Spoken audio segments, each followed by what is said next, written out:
We're back in Syracuse, New York, and what a big block modified show we are seeing. The A-Plus Mini Markets Winners Classic.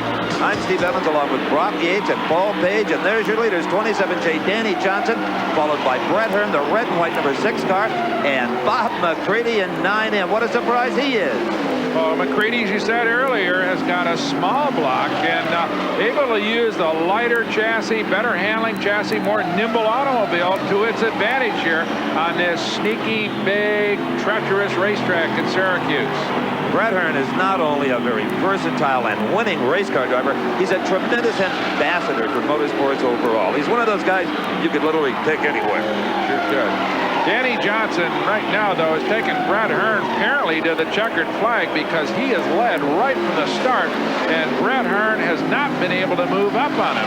In fact, I think he's more concerned with the man behind him in that yellow and white automobile, Bob McCready. And I wonder, Steve, you know, with that lighter car, will tires become a factor here? These guys have been running absolutely on the edge for this entire 25 laps, and it could be that that lighter automobile of McCready's will show up with less tire wear in the final few laps. Well, even the fans, Brock, I think, can see in the corners a little bit of tire smoke coming off of the right rear of Brett Hearn's, that heavier automobile.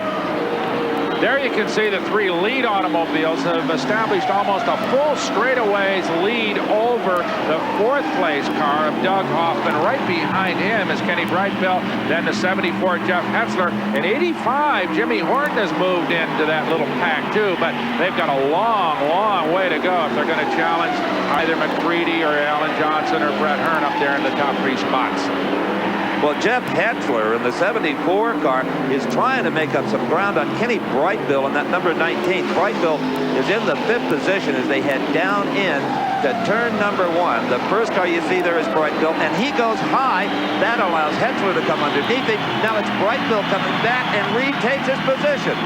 Well, he nicked Hetzler apparently on the right front. Jeff got out of the throttle real quick and has fallen back. I wonder if he did some damage to the automobile. Apparently has slowed up a little bit as we watch Danny Johnson, your leader, bobble just a little bit as he heads down into turn number 1. There is Hearn right behind him, and McCready in the 3rd spot. Those 3 drivers have established a strong position out front here and don't seem to be able to challenge each other. Danny Johnson now has about a 10-car length lead, and more than that, a clear racetrack ahead. Oh, here's Hetzler in the 74 into the pits. He apparently did hurt that car, maybe cut down a tire in that little tango with Brightbill in turn 2, Steve. Apparently so, Brock.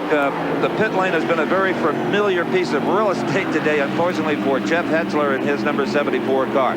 But having a heck of a lot better luck is Brett Hearn and Bob McCready running in 2nd and 3rd. The yellow car is in 3rd. Yellow and white, that's McCready. How far back is 4th position? Well, there he is, number 125, Doug Hoffman in 4th, followed by Brightbill, the 19 car in 5th. Jimmy Horton, the 85 car in 6th.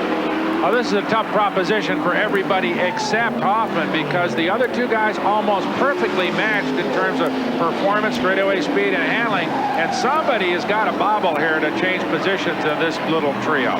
Or somebody has got to take a great big chance. Kenny Brightbill in the 19 car tries to get down underneath 125 Doug Hoffman, but can't quite make that work. But look at Horton, a beautiful pass on the outside of Brightbill. Brightbill backed out of the throttle just for a moment. It was an opportunity that Jimmy Horton seized in one of the finest passes we've seen here today. Oh, yeah, that is just good heads-up race car driving. And, you know, fans who are maybe more accustomed to asphalt stock cars, I mean, look at these modifieds and say, boy, they sure kind of look strange. Well, there's nothing really strange about them. The shape of those bodies are very, very critical to the performance of the automobiles. And earlier, Brock had a look at why they do the things they do. Well, as in all kinds of racing, aerodynamics play a giant role here, of course, in this kind of modified racing. And the secret, of course, is to pass as much air through these side pods on either side of the race car course, it's the center cockpit. But here in the back, this is where the dirt rules get really critical. They are very, very rigid in terms of the amount of space that you get between the roof line and this flat surface of what might be the trunk in a normal car. What you're trying to do, obviously, is to get as much air passage through here and up against these spoilers on the back, which are, again, very rigidly governed in terms of height off the ground and the amount of spoiler height that you get. Obviously, the more spoiler you get, the more downforce you get on the back of the car and the better handling. But dirt is really tough about how much space you get here. These cars have to be 62 inches off the ground to the roof to the ground. It's pretty high, really. So these kind of tall automobiles, but it permits the engine builders like and the chassis builders like this Tobias chassis to make an automobile that gives an awful lot of ground effects for very, very little effort. Pretty impressive piece of work. And all those rules and regulations translate into the kind of racing that has fans addicted all over the Northeast. All right, Jimmy Horton now challenging for that 4th position, trying to get Doug Hoff in the 125 car. That's Horton in the 85 machine. And he's right alongside him, Brock. Well, he did. He got underneath Hoffman as they came off turn number 2. Hoffman got a little wide, and that's all Horton needed to take over that position. Okay, let's go down to the pits with Paul Page and Jeff Hetzler. Well, Jeff's just climbed out of the car. Second time today we've had to talk to you a little too early. What happened there? Nothing really, nothing. This race here, only the top 3 spots pay, and we went to halfway. You know, looked like we wasn't able to get to the top 3. A little more prudent, save that race car. Yeah, that's the truth. All right, thank you. Thank you very much. As the laps start to wind down, things get real serious up front. 27J Danny Johnson has Brett Hearn just a couple of lengths back in the 6th car. And look at McCready. The small block Chevrolet goes inside of Brett Hearn. Hearn has got to be in shock. Oh, it's exactly the spot that Jimmy Horton nailed Doug Hoffman just a couple of laps earlier. But now, look at McCready. He has broken away a little bit from Brett Hearn. Hearn is a little bit wormy. I think maybe that tire factor we talked about could be having an effect on him. Now, I'll tell you, McCready is hooked up so hard in turns 1 and 2 particularly that he actually has daylight under the left front tire, all out wing sprint cars. Oh, boy. He is, I'm sure, the way he put it on Brett Hearn right now, he has a feeling maybe he can run down Danny Johnson for the lead. Well, you know, these 3 guys, Danny Johnson, Bob McCready, and Brett Hearn, are stars in an organization that has risen out of upstate New York and in a phenomenal style over the last few years. It's generated packed grandstands and great racing all over the East Coast. The pictures you're seeing have nothing really to do with the program we bring you today. You're inside the mobile video unit owned by the DIRT organization itself, which produces a weekly half-hour television program seen in over 20 states. Now, no one would have thought this possible back in the early 70s when dirt track racing in the Northeast was totally stagnant. Enter a young man named Glenn Donnelly, who leased a local down on its luck racetrack to run some snowmobile races in the wintertime. They were fun and successful, and Glenn thought, hey, I'll organize a big dirt track race in the summertime. He found out you couldn't do that because every track had its own set of rules. All you could run were your own cars and drivers. The show was the same every week, so the grandstands weren't exactly full either. Well, in 1972, at the end of the season, Glenn organized a race right here in Syracuse with kind of a loose common set of rules.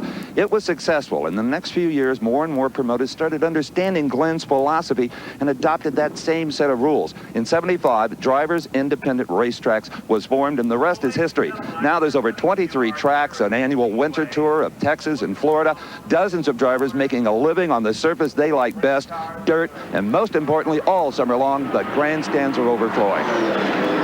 Everything's packed. The dirt's packed, the drivers' pockets are packed, and the grandstands are packed. Everybody doing just fine in this organization, Steve. And here's an example of dirt track racing at its very best. 27J Danny Johnson, the orange and white car, being chased by one of the all-time crowd favorites, Bob McCready, the yellow and white 9M. From just up the road in Watertown, New York, Bob McCready grew up around this racetrack. He knows his way around, and if anybody can nose in on Danny Johnson, it's that man in that yellow and white automobile. But I'll tell you what, if he's going to do it, he better do it now. He's got 1 mile left. That's right, the white flag signifies the last lap of this spectacular, what was supposed to be a big block event that nobody told Bob McCready. That's a small block Chevrolet, and look at this. He's coming up on Danny Johnson. Off turn number 2 and down. He noses down inside into turn number 3. He is going to get into the lead. He will take the lead from Danny Johnson. What a pass. And the grandstands have exploded for Bob McCready. He sat back until the second to last corner to take it away from Danny Johnson. What a shocking move on the part of Bob McCready. Brilliant pass. And when I talked to Bob McCready in the car before the start of this event, he really undersold his chances, Brock. He wasn't at all optimistic. A ploy? I don't know, but boy, he sure put it on Danny Johnson, and that ain't easy. Bob McCready wins it on the final lap.